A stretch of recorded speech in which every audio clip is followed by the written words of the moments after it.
Hey everybody, it's Brad. And I'm Christa. With the Big Family Homestead, and today is the first day of 2017 that... well, for us. The snow. It snowed. The White Death. For the first time this season, and it's still October. Yeah, so I've got a bunch of honey-do list stuff to do around the house to get ready for the winter. But we also decided we were going to have a little bit of fall family fun excitement. We're even going to have a few teenagers over. Teenagers. We're going to have a pumpkin carving contest. Yes. That'll be fun. So you guys will have to judge to let us know who's the best carver of pumpkin or aforementioned gourd. So without any further ado, I think we need to make some caramel apples. Yes. So one of the chores I got to do today is we've got a mess. We've got a pile of boxes from the move, and it's time to get rid of them. And I went and got a burn permit so that I can go ahead and burn them and not waste space in our dumpster over there, because it only gets picked up like once every month. It's ridiculous. So I've got basically my handy dandy fire starter and Indian magic here, and we're gonna burn some boxes. Yeah.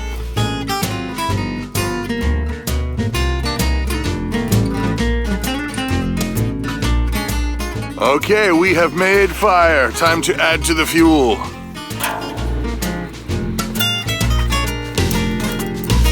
This won't burn for sure. And we're starting to make headway on this wood pile, this slab wood. We got it all cut up, and as you can see, we're moving it. We're getting it put into place so that it's easier to burn for the winter. Getting a good portion of it stacked inside here. We're putting some in the basement. And we've got bigger logs that are gonna come in too, but hey, it's a good start. It's not snowing yet, so make hay while the sun shines, or stack wood while the sun is still apparent, I guess. And we did run into a little bit of a problem. You see that hay bale there? We brought it out to put in the barn the other day, but it was so big that it barely was gonna fit through the door, and that would make it so that we couldn't maneuver or turn around to get the tractor back out or put it anywhere. So I gotta move this first, but then I gotta figure out how the heck we're getting hay into the barn during the winter.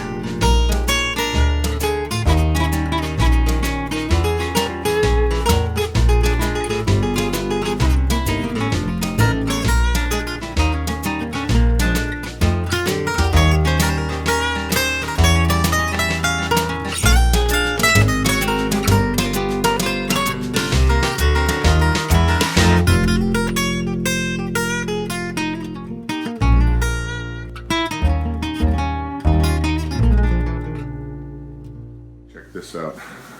The dogs are playing tug of war. Get that thing, Daisy. There you go. That's right. Now I don't have to take you guys out for walks because you can exercise yourselves. That's really nice. Okay, so many of you have asked about my past life being in a Christian rock band. I think because we gave away that CD for free, and honestly we hope that you guys are enjoying it. So I figured I would go ahead and share a little bit by stories, telling you, promise, Scout's honor, don't tell the truth, the whole truth, and nothing but the truth, so help me, because I'm Brad. But I figure I'll tell you guys a story here and there, because some of these things are just, woo, beyond believable. And I guess we'll title this story that is true, What in the Heck Just Happened? So here we go. Without any further ado, here's the story. This is true. Basically, my band, Scarecrow and Tin Men, had been hired by the Diocese of the great state of Louisiana. Houma, Louisiana Diocese hired us, and we were making our way in our crappy van. So we've got crappy van and trailer, probably about 1999, maybe somewhere in there. I can't remember exactly the date. But we're cruising along, and we're almost there. We're like an hour and a half, 2 hours away, maybe. And we kind of cross a border, and lo and behold, our van decides it's a good time to blow up. I think this time it was the transmission. But we cruise off to the side of the road, and we had just, thankfully, had just passed a welcome center. And so we are there at the welcome center, but it's closed, and there's mosquitoes everywhere, and it's swamp, and it's dark, and we are kind of going, now what? We got to get to this gig, because if we can't get to the gig, we can't even make it home. So we're kind of in a pickle. And well, we end up calling some of the leadership there, and after a few hours, they ended up sending a truck that's had a nice big crew cab, and the plan was this. The plan was to drop the trailer, take the trailer with all of our equipment with their truck. We'll leave the van there, and we'll have a mechanic come tow it later to get it repaired, and so that we could make it in time to play the gig. And then hopefully the repair would coincide with when we were done, and we'd all go home and happy. No. But this is where the story actually really starts. So here's the scoop. It's dark. I don't know what time it is, but we're just so grateful. It's been hot. It's sticky outside. There's mosquitoes everywhere. We couldn't get any food. We were just stuck. And basically, we start to pull out. We just basically They check in the mirrors, and we just barely get out onto the road, and we're all like, air conditioning. Thank you, God. And all of a sudden, boom, we feel this boom. We look to our left, and there's a car completely vertical, like Dukes of Hazzard style. It was like straight out of a movie, scraping right, went flying past the truck, went off in front of the truck, bumped out, went onto its upside down in a ditch next to the swamp. We're like, oh my gosh. And we had gear that basically had hit the trailer, and some of our gear spilled out onto the highway. So we're out there running to try to find out if this guy's okay. And one of the other guys was trying to get the gear out of the road so that people wouldn't hit it and more people get hurt. So we run over there to the dude, and he kind of flops out of the car. And there was clearly lots of beer cans right there. So homie had been a little too much apple juice, I think. And basically he kind of looks around.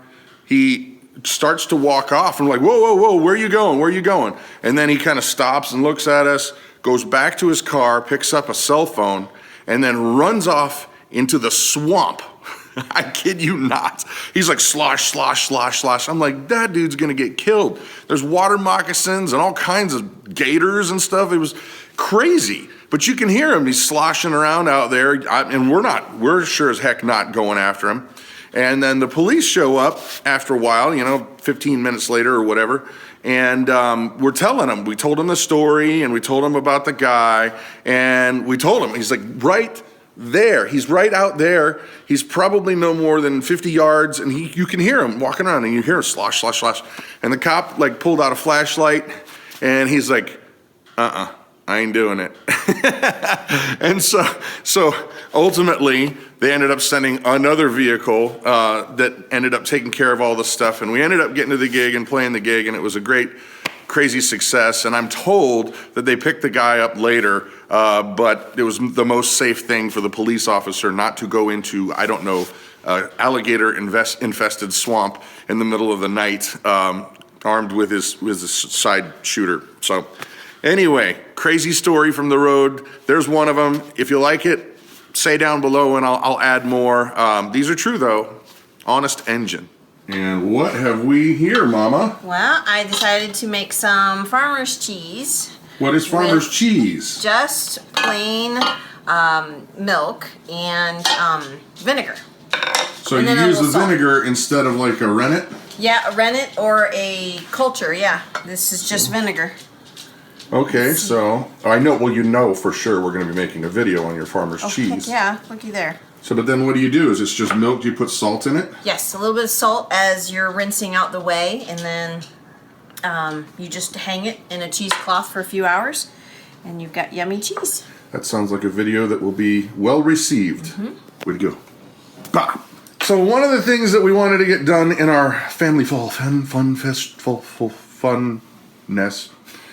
is we're going to do some caramel apples. Yep. You guys excited about caramel apples? Yummy! Yep. And we've decided, Grace right there, she is in charge. She's the chief chef. But you can't be like that Gordon Ramsay guy who goes running around yelling at people. Screaming and Throwing stuff? Can you No. promise not to yell Don't do or that. hit anybody with sticks? No. You won't? You can't promise? You can't promise that? No. Okay, then leave my kitchen now. So, but we're trying something new. We usually had in the past done the craft little squares. Yeah, the craft squares, they're not very good. We just bought some. We bought a package of them recently and tasted them, and they tasted very gritty, and the flavor was awful. They're using high fructose corn syrup now. Yep. And so we found this. Boom. Annie B's.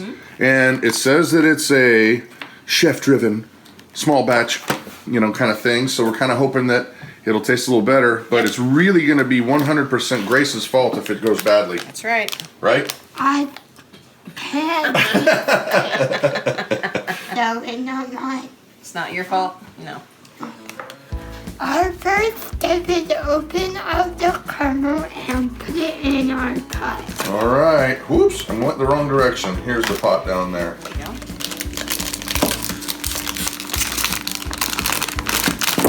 Huh. Perfect. That sounds just like when Nana goes poop, doesn't it? No.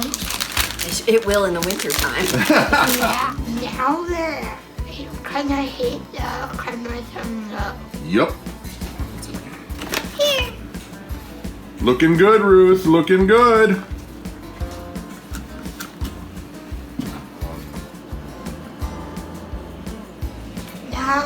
Now your other gives it a stir. You are doing so great, sister. And put it. That's with what? The apples. The apples. That. You're getting pretty violent about these caramel apples. I was just getting ready to tell them that you're the boss, you're the chef, you're in charge. If they mess with your apples, then they're gonna get the stick, huh? Oh man, I'm out of here. Almost there. Yep. This one. That's how you make caramel apples. Good job. All right, so for movies later, what do you plan on watching, Ruth? What do you got picked out? What's that? Charlie Brown, okay. And Caleb, what do you think we should watch? Ichabod Crane. Oh, those are two good ones. We'll see. Maybe we'll have to do rock, paper, scissors to figure it out. So a lot of you guys were asking about Claire's Hats for Vets project and what the hats actually look like. Well, they look like this. And this. And this. And this. This. And this. And this. And this. And this one too. So that's what they look like.